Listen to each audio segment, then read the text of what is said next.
ജനാധിപത്യ പ്രക്രിയയിൽ വനിതകളുടെ കരുത്ത് കൂടുതൽ പ്രകടമാകണമെന്ന് കോട്ടയം ജില്ലാ കളക്ടർ ചേതൻകുമാർ മീണ. വോട്ടർ പട്ടികയിൽ പേര് ചേർക്കുന്നതുൾപ്പെടെ ജനാധിപത്യത്തിന്റെ വിവിധ പ്രക്രിയകളിൽ സ്ത്രീകളുടെ പങ്കാളിത്തം വർദ്ധിപ്പിക്കേണ്ടതുണ്ട്. സാമൂഹിക സമ്പർക്ക മാധ്യമങ്ങൾ കൂടുതൽ കരുതലോടെ ഉപയോഗിക്കാൻ ശ്രദ്ധിക്കണമെന്നും അദ്ദേഹം പറഞ്ഞു.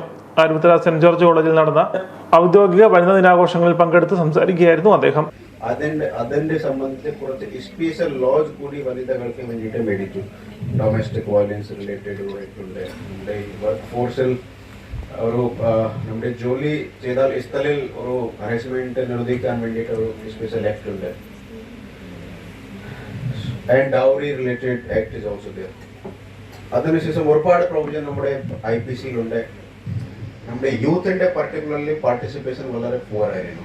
അൺഫോർച്ചുനേറ്റ്ലി നമ്മുടെ പോപ്പുലേഷനിൽ 18-19 ഇയറിന്റെ ഏജിന്റെ കുട്ടികൾ ഏകദേശം 3% ആണ്. പക്ഷെ നമ്മുടെ വോട്ടർ പട്ടികയിൽ അതിന്റെ ഇൻക്ലൂഡ് ജസ്റ്റ് 1% മാത്രമാണ്. സോ എൻ്റെ ഒരു പ്രത്യേകം റിക്വസ്റ്റ് ആണ്, പർട്ടിക്കുലർലി നമ്മുടെ പെൺകുട്ടി, നമ്മുടെ boys are also here. So you should include your name in the voter list. നമുക്ക് എങ്ങനെ ജെൻഡർ ഇക്വാലിറ്റി കിട്ടും? നമുക്ക് ഫസ്റ്റ് ഗവർണൻസിൽ നമുക്ക് പാർട്ടിസിപ്പേഷൻ ആവശ്യമാണ്. How can we participate in governance? We should vote. നമുക്ക് വോട്ട് ചെയ്യണം. ആർക്കെ വോട്ട് ചെയ്യണം താങ്കൾ ഡിസൈഡ് ചെയ്താൽ മതി.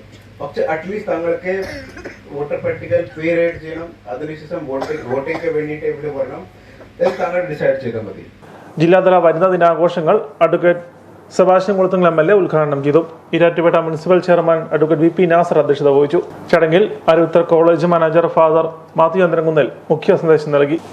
Aruvithura college principal professor doctor CB Joseph, വനിതാ സംരക്ഷണ ഓഫീസർ മല്ലിക KS, കോട്ടയം ജില്ലാതല ICTS officer Rachel David, Jasmine K തുടങ്ങിയവർ സംസാരിച്ചു. College professor father Biju Unnakkattu, vice principal doctor Jinu Ani John തുടങ്ങിയവർ സന്നിഹിതരായിരുന്നു. വനിതകൾക്കായി ശില്പശാലകളും പരിശീലന പരിപാടികളും സംഘടിപ്പിച്ചു.